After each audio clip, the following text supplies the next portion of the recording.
Hello everyone, स्वागत है आपका बंसल कोचिंग क्लासेस में।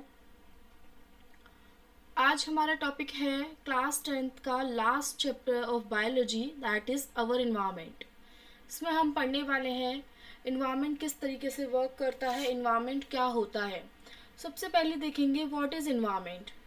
इन्वायरमेंट एक्चुअली सारे लिविंग नॉन लिविंग थिंग्स जो भी हमारे आसपास रहते हैं, हमको सराउंड करते हैं, हमको सर्वाइवल के लिए जो भी रिक्वायर्ड चीज़ें हैं, जो नेसेसरी थिंग्स हैं, वो सब क्या है, हमारा इन्वायरमेंट है। The environment include all the living non living things surrounds us. It provides us with air, water, food and other resources necessary for survival. Living organism like animals and plants, हम एक दूसरे के लिए हमारा environment है। Non living things like temperature, और भी जो चीज़ें हैं जो हमारे टेम्परेचर, सॉइल और भी चीज़ें जो हमारे काम आती हैं, हमारे सर्वाइवल को इंश्योर करती हैं। इकोसिस्टम एक जो हमारे इन्वायरमेंट है उसका एक फाउंडेशन है, क्योंकि इकोसिस्टम के अंदर जो लिविंग चीज़ें हैं वो नॉन लिविंग से या फिर लिविंग चीज़ें लिविंग से किस तरीके से इंटरेक्ट कर रही हैं, कैसे रह रही हैं, ये जो पूरा जो सम टोटल है, the sum total of living and non living things, और we can say biotic and abiotic things. Biotic and abiotic things क्या बोला जाता है इसको? इकोसिस्टम। तो यही होता है इकोसिस्टम। अभी बायोटिक अबायोटिक थिंग्स क्या होती हैं अभी नेक्स्ट स्लाइड में हम देखेंगे। तो इकोसिस्टम के कंपोनेंट्स कौन कौन से होते हैं? इकोसिस्टम का सबसे पहला कंपोनेंट है biotic components. Biotic means living, living means plants, means वो क्या होते हैं? ऑटोट्रॉप्स होते हैं। जो आपको दिख रहा है यहाँ प्रोड्यूसर्स, वो एनर्जी प्रोड्यूस करते हैं, फूड प्रोड्यूस करते हैं, तो वो क्या होते हैं? ऑटोट्रॉप्स। इसके अंदर आते हैं green plants, algae can also make their own food via photosynthesis. Consumers means us, हम एनिमल्स और ह्यूमंस, ये क्या है? कंज्यूमर्स हैं, जो कि जो प्रोड्यूसर्स हैं उन पर फुल्ली डिपेंड है for their survival. Primary consumer मतलब प्राइमरी लेवल वाले कंज्यूमर्स जो होंगे like herbivores, cow, deer, rabbit, जो directly producers means directly plants पर डिपेंड होते हैं। काउ है, काउ प्लांट प्रोडक्ट्स खाती है, प्लांट से बनी हुई चीज़ें खाती है। डियर भी क्या है? ग्रासेस और प्लांट की चीज़ें। रैबिट भी कैरेट और उनसे मतलब प्लांट वाली चीज़ें खाता है। सेकेंडरी कंज्यूमर्स जो इन प्राइमरी कंज्यूमर्स को कंज्यूम करते हैं, लाइक स्मॉल कार्निवोर्स, जो एनिमल प्लांट इनको खाते हैं। फ्रॉग ये इंसेक्ट्स को खाता है और लिजर्ड भी इंसेक्ट्स को खाती है। टर्शियरी कंज्यूमर्स मतलब टॉप लेवल कंज्यूमर्स, जो टोटली क्या है? कार्निवोर्स है, और जैसे कि स्नेक है और ईगल है। थर्ड कंपोनेंट, बायोटिक कंपोनेंट का थर्ड पार्ट है डिकम्पोजर्स। डिकम्पोजर्स क्या है? ये हर किस मतलब जो भी टॉप कंज्यूमर्स होते हैं उन पर भी फीड करते हैं, जैसे कि फंजाई और बैक्टीरिया। कोई बॉडी है, लाइक अगर मैं किसी एक एनिमल की बॉडी का एग्जांपल लेके चलूँ, मान लो कि अगर लायन की बॉडी ली है, लायन की बॉडी है, अगर वो डेड हो जाता है उसके बाद उसको कंज्यूम कौन करता है? डिकम्पोजर्स। उस पर बैक्टीरियाज ग्रो करते हैं, बैक्टीरियाज उसकी बॉडी को डिग्रेड करते हैं। फंजाई ग्रो करती है, फंजाई उसकी बॉडी को डिग्रेड करती है। तो हमने देखे बायोटिक कंपोनेंट्स के तीन मेन कंपोनेंट्स थे बायोटिक फैक्टर्स के। प्रोड्यूसर्स मीन्स प्लांट्स और consumers means heterotrophs and decomposers. अब आते हैं हम अबायोटिक कंपोनेंट पे। Abiotic component these are non living things, जो डायरेक्टली हमारी इकोसिस्टम में पार्ट नहीं करती, बट मतलब लिविंग नहीं होती तो इतना ज़्यादा मेजर रोल नहीं, लेकिन ये जो लिविंग प्रोडक्ट्स हैं, बायोटिक कंपोनेंट्स हैं, उनका सर्वाइवल इंश्योर करती हैं, like soil, water, air, temperature, sunlight and minerals. क्या वाटर के बिना हम लोग सर्वाइव कर पाएंगे? नहीं। We are biotic component, but we can ensure our life by the help of abiotic components only. Without abiotic components we are not alive. अगर water नहीं होगा तो हम लोग अलाइव नहीं, लिविंग नहीं रह सकते। एयर नहीं होगा तो हम नहीं रह सकते। तो ये जो अबायोटिक कंपोनेंट्स होते हैं, इन पर बायोटिक कंपोनेंट्स टोटली डिपेंड करते हैं। नेक्स्ट हम इसको फ्लो चार्ट में समझ लेते हैं। इकोसिस्टम के दो कंपोनेंट्स होते हैं, अबायोटिक और बायोटिक। अबायोटिक के अंदर आते हैं soil, water, air, sunlight, temperature. Biotic के तीन होते हैं, producers, consumers and decomposers. Consumers के भी तीन, primary consumer, secondary consumer and tertiary consumer. Is that clear?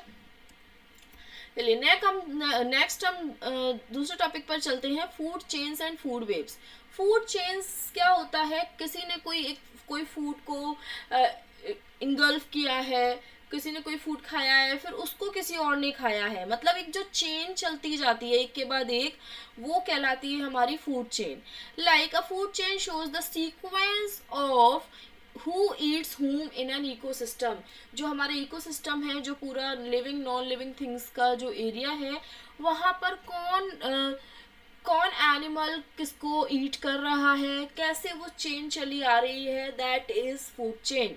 Like अगर मैं एग्जांपल इसका लूँ तो ग्रास क्या है? प्रोड्यूसर है, वो खुद फोटोसिंथेसिस करके फूड प्रिपेयर करती है। ग्रास को किसने खाया? ग्रास हॉपर ने।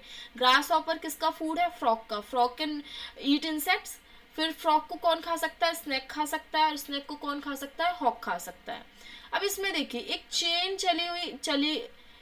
चल रही थी, जिसमें एक स्टार्टिंग कहाँ से हुई? प्रोड्यूसर से, फिर सिक्वेंशियली एक दूसरे को इन्होंने खाया, और उसके बाद क्या हुआ?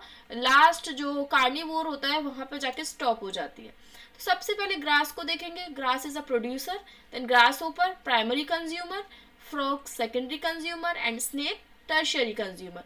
और हॉक क्या है? टॉप कंज्यूमर कह सकते हैं या फिर टॉप प्रीडेटर कह सकते हैं। अब इसको जनरली अगर हम फ्लो चार्ट में देखेंगे तो सनलाइट से प्रोड्यूसर ग्रास ने क्या किया? अपना फूड प्रिपेयर किया। हर्बीवोर कौन है? ग्रास ऊपर है, जिसने ग्रास को खाया। तो कार्निवोर कौन है? फ्रॉग, जो कि ग्रास ऊपर को खा सकता है। और फिर अब टॉप कार्निवोर अगर हम देखेंगे तो स्नेक है, और एकदम अपेक्स मतलब टॉप लेवल वाला जो प्रेडेटर है, that is hawk. Food web, जो फूड चेन्स होती हैं उन्हीं के नेटवर्क को फूड वेव कहा जाता है।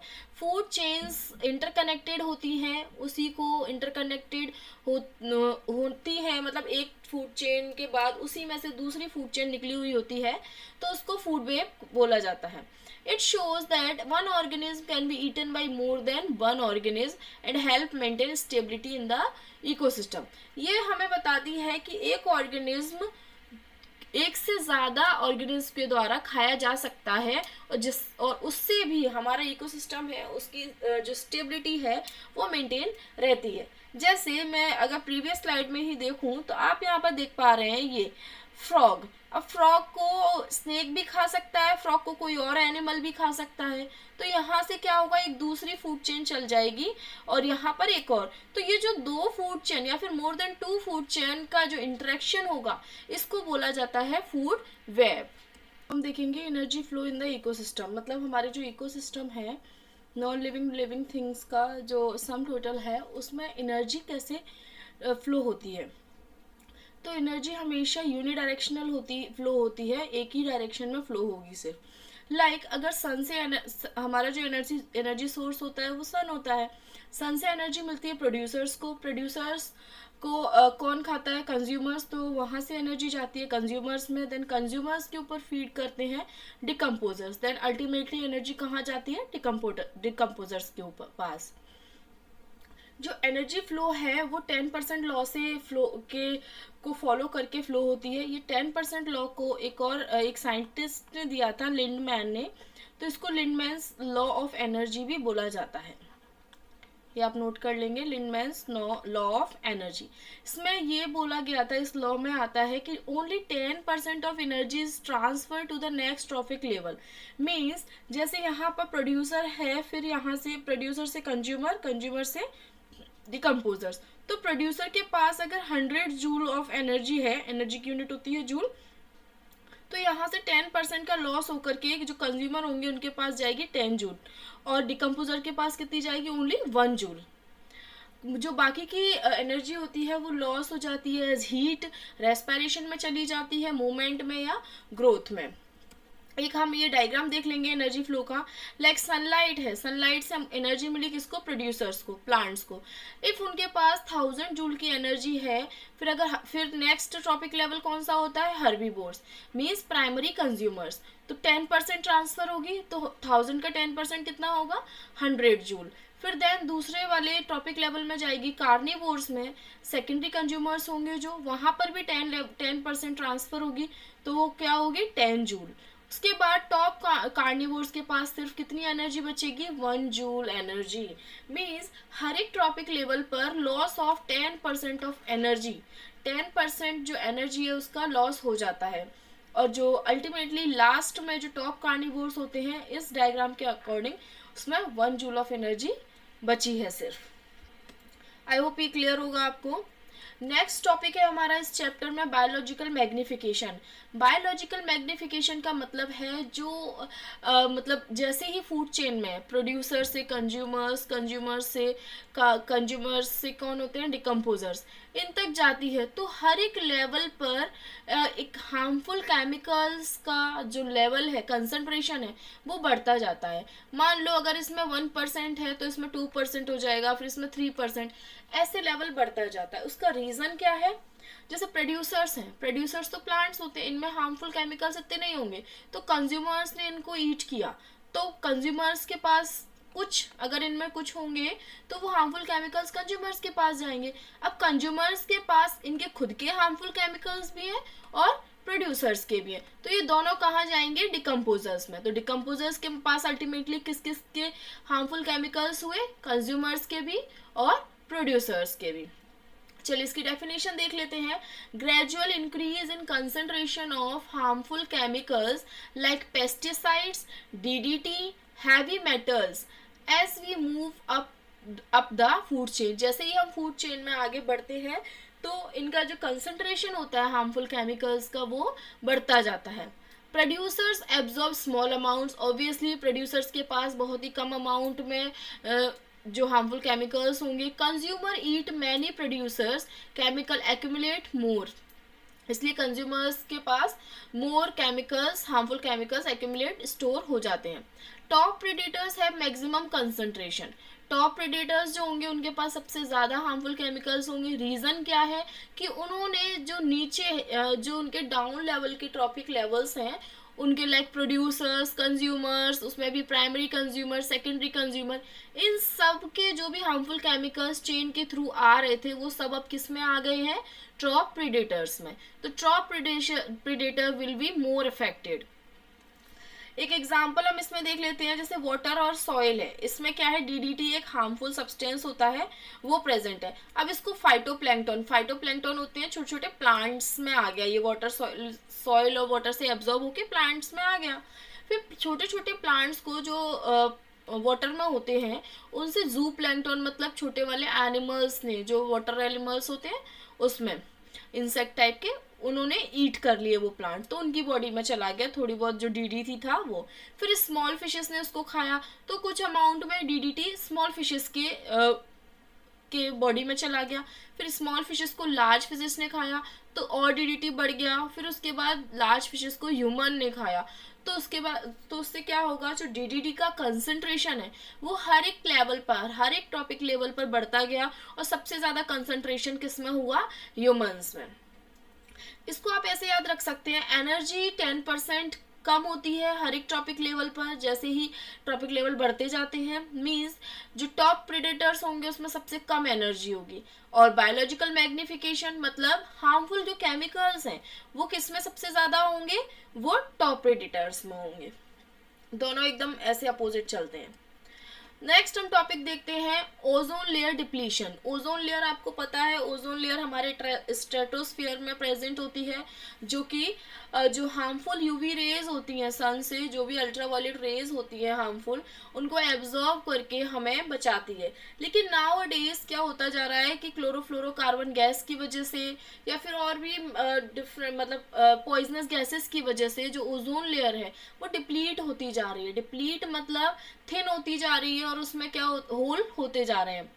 तो इसका रीज़न क्या है? CFCs फ्रॉम AC, एसीज आजकल बहुत हर घर में AC है, तो उससे जो बेकार पॉइजनस गैस निकलती है CFCs, क्लोरोफ्लोरोकार्बन, उससे ओजोन लेयर काफ़ी अफेक्ट होती है। जो फ्रिज होते हैं, फ्रिज से भी CFCs निकलती है, तो उससे भी उसका रिजल्ट क्या आ रहा है कि ओजोन होल होता जा रहा है, जिससे लोगों को डायरेक्ट कांटेक्ट हो रहा है हार्मफुल यूवी रेस का, जो कि एक मेन कॉज है स्किन कैंसर का, आई इरिटेशन, आई कैटरैक्ट एक आई की बीमारी होती है, एंड इम्यूनिटी, हमारी जो बॉडी की फाइटिंग कैपेसिटी होती है, जो माइक्रो ऑर्गेनिज्म के लिए हम लोग लड़ते हैं, हमारे जो इम्यून सिस्टम है वो भी वीक होता जा रहा है।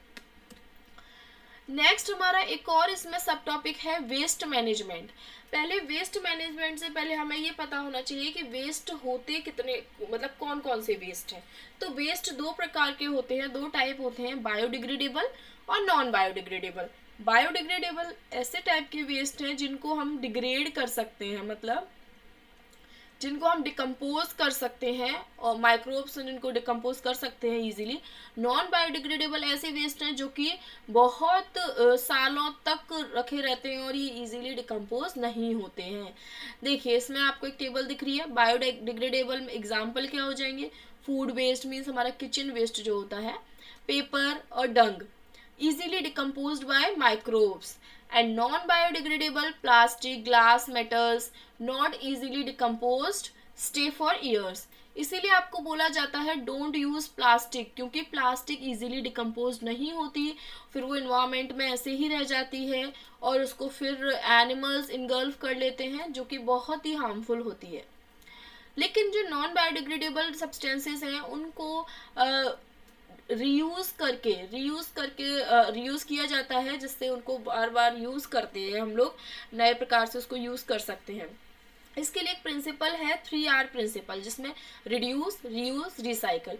लाइक अगर हमारे पास कोई प्लास्टिक बोतल है तो उसको हम क्या करेंगे, हम मतलब हम उसको फैक्ट्रीज में ले जाकर, फैक्ट्रीज में लोग उसको ले जाते हैं, तो वहाँ पर उसको रिड्यूस किया जाता है, उसको रिड्यूस करके दूसरा बनाया जाता है, और लोगों को मार्केट में जो मिलते हैं वो रीयूज, मतलब उससे हम खरीदते हैं, तो वो रीयूज कर रहे हैं हम, और फिर से वो रिसाइकल हो रहा है। तो reduce, reuse, recycle. Reduce use of resources, या तो हमें ऐसे कर सकते हैं कि रिड्यूस कर सकते हैं इन चीज़ों को, जैसे अपना खुद का बैग लेकर जाएं, जूट के बैग्स को यूज़ करें, और पेपर बैग यूज़ करें, पॉलीथीन की बजाय पेपर्स यूज़ करें। रीयूज़ कैसे कर सकते हैं? बॉटल्स और जार्स को फेंकने के बजाय हम उसको दोबारा से साफ करके यूज़ करें। और रिसाइकल, पेपर को रिसाइकल किया जा सकता है, प्लास्टिक को, मेटल को फैक्ट्रीज में ले जाकर करते हैं। तो 3R प्रिंसिपल आपको सबको समझ में आया, reduce, reuse, recycle. So students, ये था हमारा क्लास 10th का बायोलॉजी का chapter our environment. Okay, thank you very much student, I hope आप सबको समझ में आया हो। Thank you.